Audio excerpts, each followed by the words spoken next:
Doctor Zakir নায়েককে সমাজে positive negative ধারণা আছে, আপনি আপনার মতামত জানাবেন। ডাক্তার জাকির নায়েকের ব্যাপারে প্রথম কথা হলো যে উনি হলেন পেশায় একজন ডাক্তার, লেখাপড়ার দিকে, কিন্তু উনি কোরআন সুন্নাহ স্টাডি করেছেন। আর কোরআন সুন্নাহ স্টাডি যেই করবে সে আলেম হয়ে যাবে, সে ডাক্তার আলেম। কোরআন সুন্নাহ স্টাডি যে করবে না সে মুহাদ্দিস হয়েও আলেম হইতে পারবে না। সে হয়তো আমাদের জনসাধারণের দৃষ্টিতে আলেম, কিন্তু কোরআন সুন্নাহর স্টাডিকারী আলেম নয়। হ্যাঁ, কোরআন সুন্নাহর আলেম বলা যায় না সবাইকে। আলেম হলেই টুপি পাঞ্জাবি পরলেই, দাওরা হাদিস সার্টিফিকেট থাকলে আর ইফতার সার্টিফিকেট থাকলে আলেম বলা হয় না। ইলমের ভিত্তিতে আলেম বলা হয়। ইলম হলো কাল আল্লাহ কাল রাসূলুল্লাহ, আল্লাহ বলেছেন, রসুল বলেছেন। আমি সংক্ষেপে একটা কথা বলি, আমাদের দেশে প্রায় 99% মুফতি মুহাদ্দিস আলেম, তারা কোরআন এবং হাদিসকে, কোরআন এবং সুন্নাহকে লাইসেন্স হিসেবে ব্যবহার করে, রেফারেন্স হিসেবে নয়। কিন্তু ডাক্তার জাকির নায়েক এমন ব্যক্তি, কোরআন সুন্নাহ স্টাডি করে সে কোরআন সুন্নাহকে লাইসেন্স হিসেবে ব্যবহার করেন না, রেফারেন্স হিসেবে ব্যবহার করেন। পার্থক্যটা বুঝেছেন? হুজুররা কোরআন সুন্নাহকে লাইসেন্স হিসেবে, আপনাকে কোরআন সুন্নাহ দেখাবে না, বলবে আমি কোরআন হাদিস জানি, পড়েছি, তুমি আমার কাছে কোরআন সুন্নাহ জানতে চাই না, তোমাকে আমি বলবো না, তুমি যোগ্য না, এগুলো বলবে। বুঝেছেন? আপনার আগে দাওরা হাদিস সার্টিফিকেট দেখবে, তারপরে ও কোরআন খুলবে। ওর জন্য হারাম কোরআন খুলে দেওয়া, কোরআন থেকে কিছু বলা, হাদিস থেকে কিছু বলা, কোরআনের সূরা আয়াত নাম্বার দিয়ে আপনার কিছু বলা, রসুলের হাদিস সহিহ বুখারী মুসলিম আবু দাউদ তিরমিজি থেকে কিছু বলা, এটা সে করবে না। কি করবে না? আপনি আলেম, তা আলেম হলে আমি তোমার কাছে যাবো কেন? তুমি কোন মাদ্রাসায় লেখাপড়ো? আমি মাদ্রাসায় লেখাপড়ো, তোমার কাছে আসবো কেন? আর তুমি যদি আমাকে কোরআন হাদিস থেকে না বলো তো রিকশাওয়ালার কাছে যাব, মুসির কাছে যাব আমি।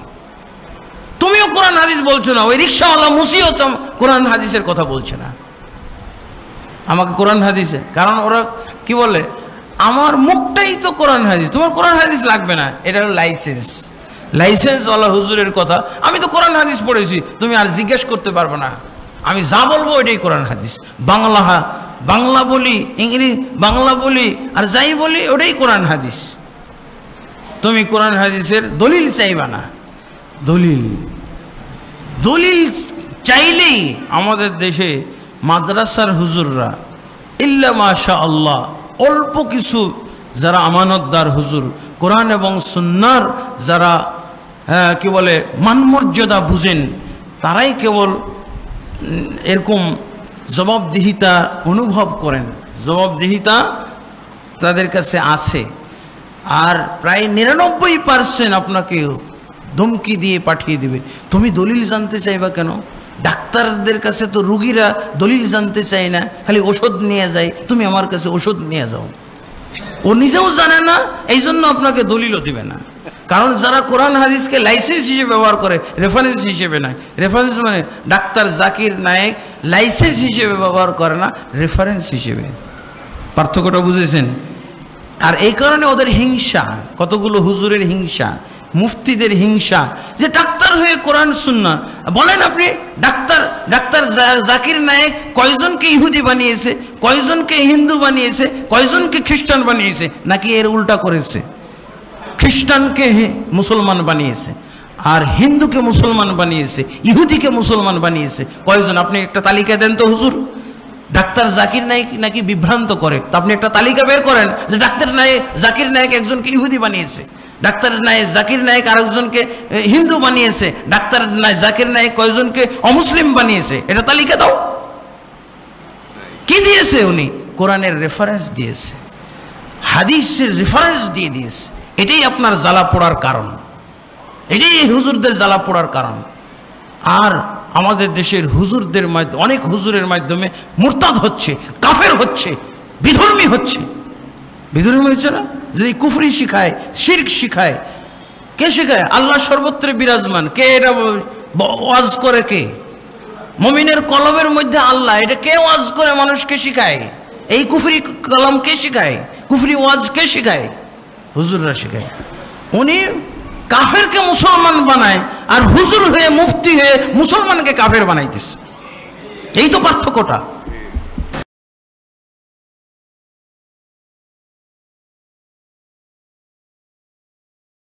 যে জাকির নায়েক যে পোশাক পরেন, এটা কি ইসলামিক পোশাক? জি, জাকির নায়েকের পোশাক ইসলামিক পোশাক কিনা দেখবেন। মানে এটার উত্তর দেওয়ার আগে আমি একটু আপনাদের সাথে একটা জিনিস শেয়ার করছি। দেখবেন যে লোকটা ডক্টর জাকির নায়েকের পোশাকের সমালোচনা করছে, উনিও কিন্তু এই পোশাকই পরা। জাকির নায়েক শার্ট প্যান্ট পরেন, কোট পরেন। যিনি সমালোচনা করছেন উনিও দেখবেন এই শার্ট প্যান্ট পরা। ওনার বাবা উনিও শার্ট প্যান্ট পরে, ওনার ভাইয়েরাও শার্ট প্যান্ট পরে, ওনার আশপাশে আত্মীয় স্বজন যারা আছে সবাই তো শার্ট প্যান্ট পরে। এখন doctor Zakir Naik shirt pant পরার কারণে যদি ইয়াহুদিদের দালাল হয়ে থাকে, তাহলে আপনি আপনার ভাইয়েরা কি? আপনি কি ইয়াহুদিদের দালাল? আপনাকে এটা বললে তো আপনি আমাকে মারতে আসবেন। তো আপনি যে ওনাকে বলতেছেন, আপনাকে কে মারতে যাবে? আপনাকে তো আপনি মারেন না, তাহলে আপনি তো আপনার প্রশ্নের স্ববিরোধী। আচ্ছা, যাই হোক, এখন কথা হচ্ছে যে এটা আসলে বাস্তবিক আমাদের দেশে মানে কিছু সেন্সিটিভ জোন, সেন্সিটিভ এরিয়া আছে। এর মধ্যে পোশাকটা একটা খুব সেন্সিটিভ ইস্যু। একজন ব্যক্তি যদি মসজিদে শার্ট প্যান্ট পরে আসে নামাজ পড়াতে, কোনো মুসল্লি ওনার পেছনে নামাজ পড়বে না। দেখবেন যে মুসল্লিরা, কিছু মুসল্লি ওনাকে বের করে দিবে। যে মুসল্লি বের করে দিচ্ছে এই মুসল্লিও শার্ট প্যান্ট পরা। তাহলে ইমাম সাহেব মুসলমান, মুসলিম, তুমিও মুসলিম, তো তোমাদের দুজনের মধ্যে তুমি শার্ট প্যান্ট পরো, তোমার সমস্যা নাই, তুমি আরেকজনকে মসজিদ থেকে বের করে দিচ্ছ। তাহলে একজন মুসলিমের জন্য তো দুই রকম রুলস হতে পারে না।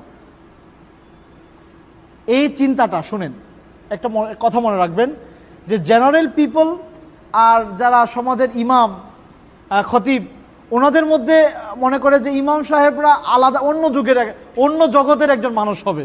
ইমাম সাহেব ব্যবসা করতে পারবে না, ইমাম সাহেব মানুষের সাথে বেশি মিশতে পারবে না, মানে এরা অন্য জগতের একটা মানুষ, এটা মনে করা হয়। এই ধারণাটা কিন্তু ভালো না। এই ধারণাটা কিন্তু কুফফারদের ধারণা। কুফফাররা বলতো যে আবাশরম মিসলুনা, আমাদের মতোই একজন মানুষ, ইয়াহদুনা না, আমাদেরকে হেদায়েতের পথ দেখাবে। এটা কিভাবে সম্ভব? বরং আমাদেরকে হেদায়েত দেখানোর জন্য তো অন্য জগতের কেউ আসা দরকার। এটা কিন্তু কুফফারদের ধারণা। মুসলিমদের ধারণা হচ্ছে আমাদের আল্লাহ বলছেন যে তোমাদের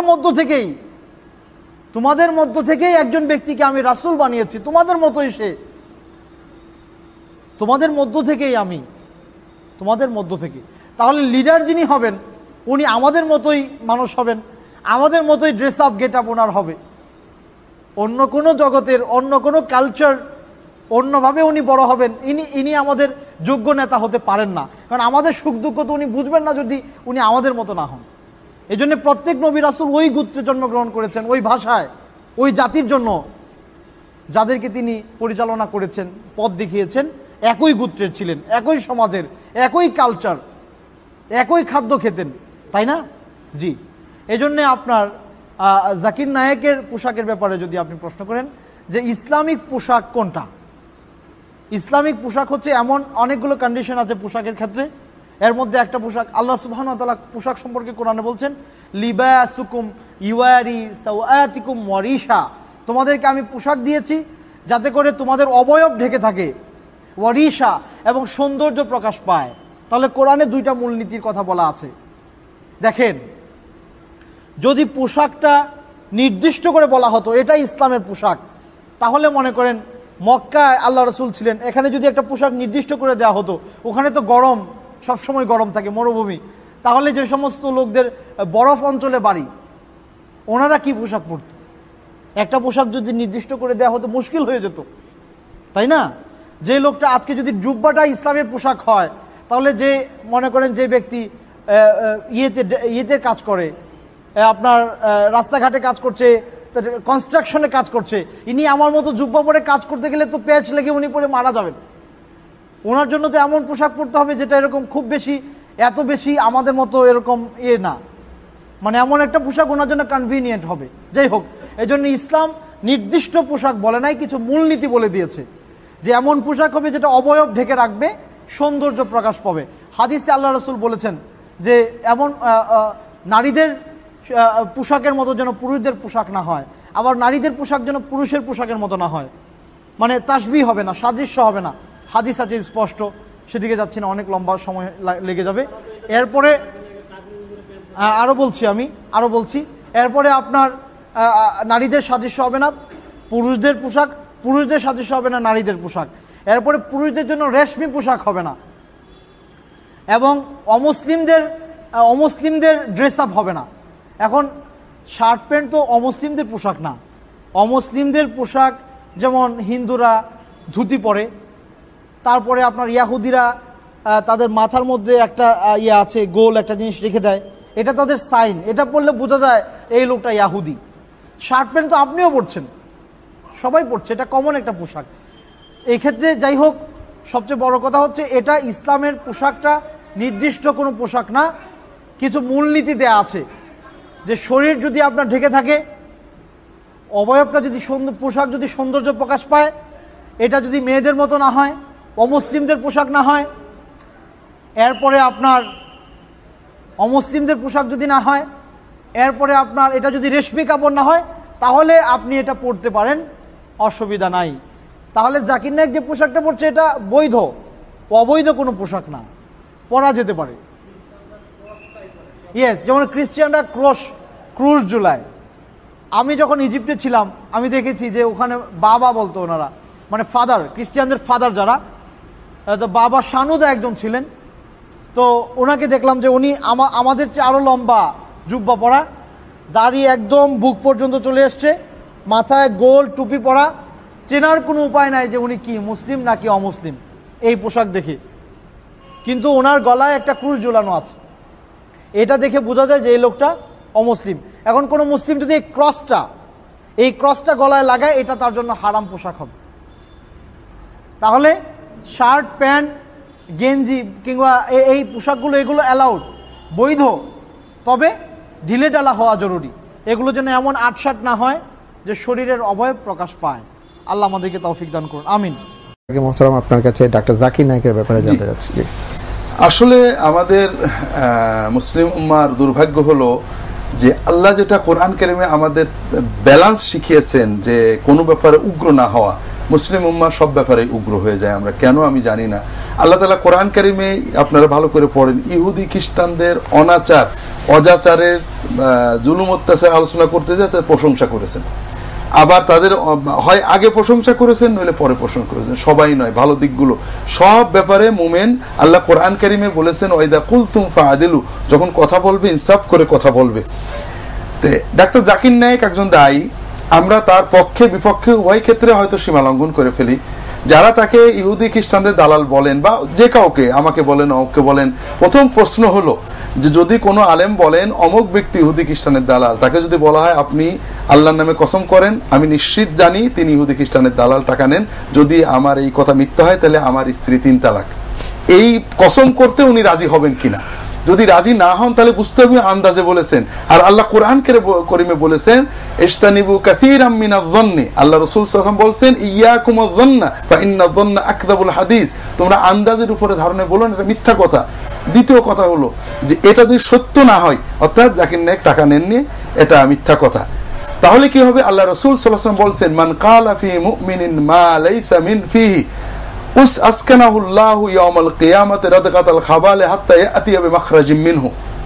যদি কেউ কোনো মুমিনের ব্যাপারে এমন কথা বলে যেটা সত্য নয়, তাহলে কিয়ামতের দিন আল্লাহ তাআলা জাহান্নামীদের রক্ত, পুজ, পেশাব, পায়খানা যেখানে জমা হয় সেই সমুদ্রে তাকে রাখবেন এবং বলবেন যে তুমি যে বলেছিলে যে অমুক ব্যক্তি ভারতের দালাল, ইন্ডিয়ার দালাল, ইহুদির দালাল, খ্রিস্টান দালাল, অমুক কর্ম করেছে, এইটার ডকুমেন্ট না আনা পর্যন্ত তোমাকে এখানে থাকতে হবে। আল্লাহু আকবার। আমরা অন্যের গুনাহগুলো দেখবো, নিজের কি অবস্থা দেখবো না। আমরা কথাগুলো, আমরা এটা বলতে পারি জাকির নায়েক ভালো না, ওনার কথাগুলো ভুল, ওনার এই কাজটা ভুল, এগুলোতে সমস্যা নেই যদি কেউ মনে করেন, কিন্তু তিনি ইহুদি খ্রিস্টানের দালাল, তিনি অমুক, তিনি অমুকের টাকা পেয়েছেন, এই কথাগুলো বলতে আমাদের হৃদয় কি একটু কাঁপবে না যে আমরা বললাম যদি সত্য না হয়? এইবার তার কথায় আসি। আমরা ইসলাম বলতে কি বুঝি?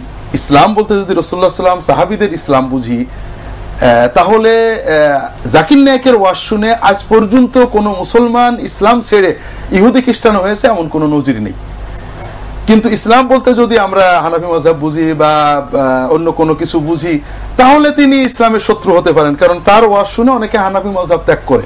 কিন্তু আমরা তো জানি মাযহাব হানাফি, শাফি, হাম্বলি, মালিকি যে কোনো একটা হলেই সে মুসলমান থাকে। কাজেই অগণিত লক্ষ লক্ষ বেদিন মুসলমান যারা দিন বুঝতেন না, তারা তার কথাই দিন শুনছেন, অমুসলমানরা দিনের বিষয়ে জানছেন। তিনি একটা ভালো কাজ করছেন, তবে তার কাজের ভিতরে তিনি একটা ভালো কাজ করছেন বলে তার সবই খারাপ বা সবই ভালো এটা ঠিক নয়।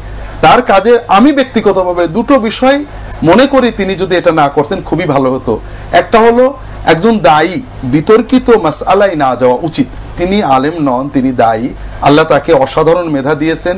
ইসলামের তুলনামূলক আলোচনা, অন্যান্য ধর্মাবলম্বীদের সামনে ইসলামের সৌন্দর্য ফুটিয়ে তুলতে তিনি অতুলনীয় খেদমত রেখেছেন, যেটা আমরা কেউই পারিনি, যেটা আগে আলেমরা করেছেন।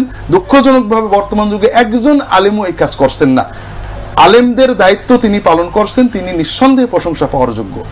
তিনি তাওরাত, ইনজিল, বেদ, গীতা দিয়ে ইসলামের শিক্ষার সৌন্দর্য তুলে ধরছেন, ইসলামের বিরুদ্ধে যে অপবাদগুলো তিনি রোধ করছেন, এটা তার বড় খেদমত।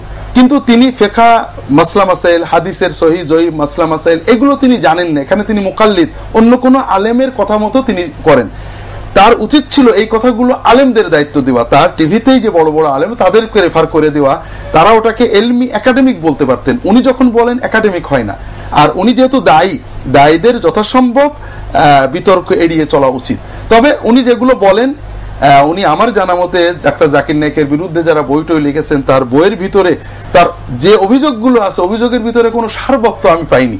ছোটখাটো যে বিষয়, যেমন তিনি মাতৃভাষায় খুতবা দিতে বলেন, এটা তো ইমাম আবু হানিফার অনেক মত আছে, সৌদি আরবের সব আলেমরা বলেন।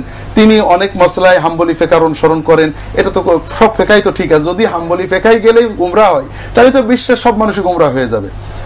তবে তার উচিত ছিল এই বিষয়গুলো আলেমদের দিয়ে বলানো, ফিকহি বিষয়ে তার না যাওয়া। আর আমরাও বলবো যে আপনারা তিনি একটা বিষয় বলেছেন বলেই তার কথাটা ফিকহি বিষয়ে সঠিক এটা মনে করার কারণে আলেমদেরকে প্রশ্ন করবেন। দ্বিতীয় যে বিষয়টা তিনি করেন সেটা তার পোশাকের ব্যাপারটা। তিনি সহিহ হাদিসের কথা বলেন, এজন্য তার উচিত ছিল সহিহ হাদিস নির্দেশিত কোনো পোশাক পরা। অন্তত হাদিস তিনি টাই ব্যবহার করেন, এটা অতীত কাল থেকেই বিতর্কিত পোশাক, অনেক আলেম এটাকে হারাম বলেছেন। প্যান্ট শার্ট যদিও কেউ হারাম বলেননি, এটা দায়ের জন্য না পড়লেই ভালো হতো। তারপরও তিনি প্যান্ট টাকনুর উপরে পরেন, দাড়ি সুন্নত মতো রাখেন। তিনি সহিহ হাদিসে যা আসছে মানার জন্য সর্বাত্মক চেষ্টা করেন। আমরা বলবো তার টাই পরাটা অনুচিত হয়েছে, এটা অধিকাংশ আলেম হারাম বলেছেন। কিন্তু একটা লোক টাই পরেছে, ওটা হারাম হলেও আমাদের সমাজে আলেমদের ভিতরে আমরা দিনদাররা অনেক হারাম কাজ করছি। তার একটা হারামের জন্য তার অগণিত বড় বড় খেদমত অগ্রহণযোগ্য হয়ে যাবে এরকম মনে করার কারণ নেই। আর যেখানে ফিকহি বিতর্ক আছে, ইখতিলাফি বিষয়ে আমি আমার মতটাকে হারাম মনে করলো, অন্যান্য ফকি অনেক আগে থেকেই, শুধু জাকির নায়েক, মিশরের, সৌদি আরবের অনেক আলেম আগেও টাইকে জায়েজ বলেছেন। তবে আমরা এটাকে অবৈধ বলার পক্ষে জোরালো মত পাই। ওনার এটা বর্জন করা উচিত ছিল। যারা দিনের ভালো চান আমরা অনুরোধ করব, সুযোগ থাকলে তাকে অনুরোধ করার, যে আপনি যেহেতু আল্লাহর দিনের দায়ী, বিতর্ক আসে, যেমন আমরা আল্লাহ রসুল সাল্লাল্লাহু আলাইহি ওয়াসাল্লাম এটা শিখিয়েছেন যে ইত্তাকু মাওয়াকিআত তুহাম, যে কাজটা করলে মানুষ তোমার বিরুদ্ধে খারাপ ধারণা করতে পারে, অপবাদ দিতে পারে, এই কাজগুলো করো না। রাসূলুল্লাহ সাল্লাল্লাহু আলাইহি ওয়াসাল্লাম এর নমুনা দেখিয়েছেন। রাসূলুল্লাহ সাল্লাল্লাহু আলাইহি ওয়াসাল্লাম মসজিদে ইতিকাফ করছেন, হযরত সফিয়া তার স্ত্রী তার কাছে এসেছেন, কিছু কথা বলে চলে যাবেন, রাসূলুল্লাহ সাল্লাল্লাহু আলাইহি ওয়াসাল্লাম তাকে আগিয়ে দিচ্ছেন। অন্ধকার হয়ে গেছে ইশার আগে বা ওই রকম সময় রাত্রিবেলায়, দুজন সাহাবী যাচ্ছিলেন পাশ দিয়ে, তারা নবীজির সাথে একজন মহিলাকে দেখে দ্রুত চলে যাচ্ছিলেন। রাসূলুল্লাহ সাল্লাল্লাহু আলাইহি ওয়াসাল্লাম তাদেরকে ডাকলেন, এই শোনো, এ কিন্তু আমার স্ত্রী সফিয়া। তখন তারা বললেন, সুবহানাল্লাহ, আমরা কি মনে করব যে আপনি বেগানে মেয়ের সাথে আড্ডা দিচ্ছেন? এটা তো আমরা কল্পনাই করব না। বললেন, না, ইন্না শাইতানা ইয়াজরি ফি কলবি ফি দামি ইবনে আদম ইবরি ফি ইবনে আদম মাজরাদ দামি, শয়তান মানুষের ভিতর রক্তের মতো চলতে পারে, কাজে তোমাদের ভিতরে কোনো বদ ধারণা দিতে পারে। কাজেই যে কাজ করলে মানুষের ভিতরে বদ ধারণা আসতে পারে, খারাপ ধারণা আসতে পারে, এগুলো বর্জন করা দায়ীর দায়িত্ব, এটা সুন্নাহ নির্দেশিত কর্ম। আল্লাহ তাআলা সবাইকে তৌফিক দেন।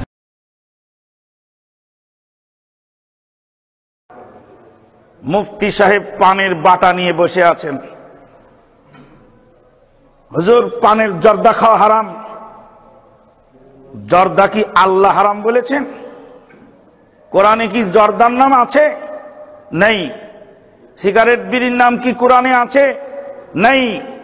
তো আপনি হারাম বললেন কেন? হিরোইন কি হালাল? বলে হিরোইন হারাম। ইয়াবার ট্যাবলেট কি হারাম? জি হ্যাঁ, ইয়াবার ট্যাবলেট হারাম। ইয়াবার ট্যাবলেটের নাম কি কোরআনে আছে? হিরোইনের নাম কি আছে? হিরোইনের নাম কোরআনে নেই, ইয়াবার ট্যাবলেটের নাম কোরআনে নেই। হিরোইনের নাম হাদিসে নাই, ইয়াবার ট্যাবলেটের নাম হাদিসে নাই। তাহলে ইয়াবার ট্যাবলেট হিরোইন হারাম হলো কোন দলিলের ভিত্তিতে? যেই দলিলের ভিত্তিতে হিরোইন হারাম, সেই দলিলের ভিত্তিতে জর্দা খাওয়া হারাম। গ্রামের বাংলার ওই দামাল ছেলেরা, অবুজেরা খায় হিরোইন, হিরোইনটা হারাম, কিন্তু জর্দাটা মুফতি সাহেব খান ওইটা হালাল। মুফতি যেটা করেন ওটা হালাল, মোল্লা যেটা করেন ওটা হালাল, আর মোল্লার বাইরে যেটা করেন ওটা হারাম। ডাক্তার জাকির নায়েক সাহেব কোট প্যান্ট টাই পরেন, ওটা ইহুদি নাসারার পোশাক। মুফতি সাহেব ফতুয়া ঝাড়ছেন আর বলছেন ডাক্তার জাকির নায়েক থেকে সাবধান। ওই মুফতি সাহেবের মসজিদের সভাপতি কোট প্যান্ট টাই পরেন। কোনদিন মুফতি সাহেব বলেননি যে আপনি ইহুদি নাসারার পোশাক পরেছেন, আপনি ইহুদিদের দালাল, আপনি মসজিদের সভাপতি থাকতে পারবেন না। কারণ ওই মুফতির চাকরির 12টা বাজবে। মুফতি সাহেব ফতুয়া দেবেন, হুঁশ করে বলবেন কোট প্যান্ট টাই ইহুদি নাসারার পোশাক, আপনাকে এই বিদ্যা কে দিয়েছে? কোট প্যান্ট টাই যদি ইহুদিদের পোশাক হয়, আপনার বিদ্যা যদি সঠিক হয়, তো পাগড়ি তো শিখদের পোশাক, শিখেরা পরে, আপনি পরেন কেন?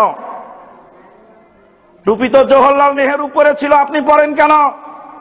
টুপি তো গান্ধী পরেছিল, গান্ধীর পোশাক, আপনি পরেন কেন? বিদ্যার কত অভাব আমাদের, আমরা কত অসহায় ওই মোল্লা মুন্সির কাছে। ধন্যবাদ। কতিপয় ইমাম সাহেবরা যখন জাকির নায়েক ইহুদি খ্রিস্টানদের চর বলে, আপনার মতামত কি? আরে ইহুদি এবং খ্রিস্টানরা কোরআন এবং হাদিস থেকে দলিল দিতে কেউ শুনছেন কিনা আপনারা? হ্যাঁ, কেউ শুনছেন? কোন ইহুদিকে দেখছেন কোরআন থেকে দলিল দিতে? কোন খ্রিস্টানকে দেখছেন কোরআন থেকে দলিল দিতে? কিভাবে কোরআন এবং হাদিস থেকে দলিল দেয় তিনি ইহুদি এবং খ্রিস্টানের চর? এটা হতে পারে। তার দৃষ্টিভঙ্গির সাথে আপনার দ্বিমত থাকতে পারে, কিন্তু সীমা লঙ্ঘন করবেন না। আমার বন্ধুদেরকে আমি সতর্ক করে দিতে চাই, কিয়ামতের দিন যদি এর কারণে আপনি আটকা পড়ে যান, তাহলে কিন্তু আপনার নাজাতের পথ রুদ্ধ হয়ে যাবে। কারো উপর জুলুম করবেন না। কোন ব্যক্তি যদি আমার দৃষ্টিভঙ্গির দ্বিমত পোষণ করে থাকে, অথবা আমার আকীদার বিরুদ্ধেও হয়, তার উপর একটা শব্দ অতিরিক্ত বলা জায়েজ নেই। ওয়াইদা কুলতুম ফা'দিলু, যখন তোমরা বলবে তখন তোমরা ইনসাফ করবে। আমার বন্ধুরা, সীমা লঙ্ঘন করবেন না। কোরআন এবং হাদিস থেকে এই পৃথিবীতে কোন ইহুদি খ্রিস্টান জীবনে কোনদিন দলিল দেয় না। এই ব্যক্তি কোরআন এবং হাদিস থেকে ইসলামের জ্ঞানগুলো আমাদের সামনে তুলে ধরার জন্য চেষ্টা করেন। সেক্ষেত্রে তিনি হয়তো প্রবৃত্তির অনুসারী যারা আছে, কবর পূজারী যারা আছে, বুঝতে পেরেছেন কিনা, পীর পূজারী যারা আছে, জিন্দা পূজারী আর মুর্দা পূজারী যারা আছে, এমন সুফিজম, সুফি দর্শনে বিশ্বাসী যারা আছে, সর্বেশ্বরবাদে বিশ্বাসী যারা আছে, এদের অনেকের গাত্রদাহ হয়ে গিয়েছে, যেহেতু তাদের বিরুদ্ধে কিছু বক্তব্য দিয়ে দিয়েছে। বুঝতে পেরেছেন কিনা? এদের অনেকেরই গাত্রদাহ হয়ে গিয়েছে, শরীরের মধ্যে জড়া পড়ে গিয়েছে। এখন এর বক্তব্যকে মানুষের কাছে খাটো করার জন্য এবং তার ইমেজকে ছোট করার জন্য একদল লোক নিজেদের সর্বস্ব দিয়ে চেষ্টা করে যাচ্ছে যে তাকে ইহুদির চর বলার জন্য।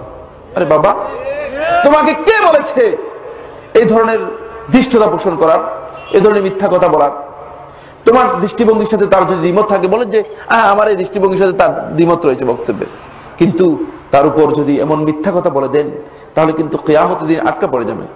আমি আজকে নয়, বহুদিন আগ থেকে, যখন এই পিস টিভি ওপেন করে নাই, তখন থেকে তার সাথে আমার পরিচয় রয়েছে।